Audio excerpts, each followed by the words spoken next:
এঁচোড় খেতে পছন্দ করে না এরকম মানুষ কিন্তু একটু কমই পাওয়া যায়। আর তারপরে যদি আবার হয় এঁচোড়ের সঙ্গে চিংড়ি, তাহলে তো আর কোনো কথাই হবে না। তো যাই হোক, আমাদের বাড়িতে না আমরা সকলেই এঁচোড় চিংড়ি খেতে ভীষণ পছন্দ করি।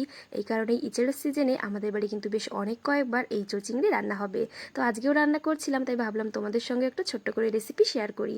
তো সবার প্রথমেই দেখতে পারলে এঁচোড়গুলো আমি ভেজে তুলে রাখলাম। আর সবার প্রথমেই ভেজেছি বলবো না, কারণ সবার প্রথম কিন্তু এঁচোড়টাকে আমি সিদ্ধ করে নিয়েছিলাম। তো তারপরে লবণ আর হলুদ দিয়ে এঁচোড়টা ভেজে তুলে রেখে ওই তেলের ভেতরে কয়েক টুকরো আলুও কিন্তু ভেজে নিয়েছি। তো আলুটা ভাজা হয়ে যেতে ওই একই তেলে আমি কিছুটা চিংড়িও কিন্তু ভেজে নিচ্ছি। তো নুন আর হলুদ দিয়ে বেশ লালচে করে কিন্তু চিংড়িগুলোকে ভেজে তুলে রাখতে হবে। তো তারপর অপর এক সাইডে আমি কিন্তু গ্রেভিটাও করে নিচ্ছি, মানে এঁচোড় চিংড়ির জন্য। তো সবার প্রথম আমি তেলের ভেতরে গোটা গরম মশলা ফোড়ন দিয়ে এখানে দিয়ে দিয়েছিলাম কিছুটা পরিমাণে কুচিয়ে রাখা পেঁয়াজ, ধরো ওই 3টে মতন হবে।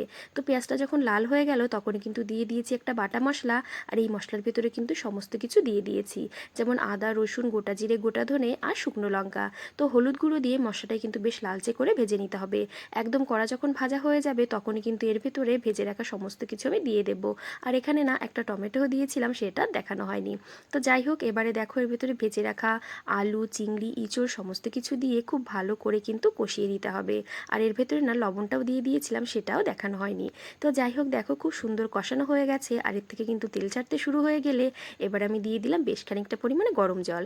তো সমস্ত কিছুই তো মোটামুটি সিদ্ধ হয়েই গেছে। তো এবার ঢাকা দিয়ে আর কিছুটা সময় একটু ফুটিয়ে নিলেই কিন্তু এঁচোড় চিংড়ি একদম রেডি হয়ে যাবে। তো দেখতেই পাচ্ছ গ্রেভিটাও কিন্তু অনেকটা কমে এসছে। এবার কিছুটা সময় আমি ঢাকাটা খুলে রাখবো আর একটুখানি চেক করেও দেখবো যে সমস্ত কিছু গলেছে কিনা।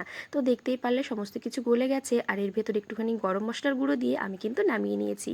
তো কেমন দেখতে লাগছে অবশ্যই জানিও।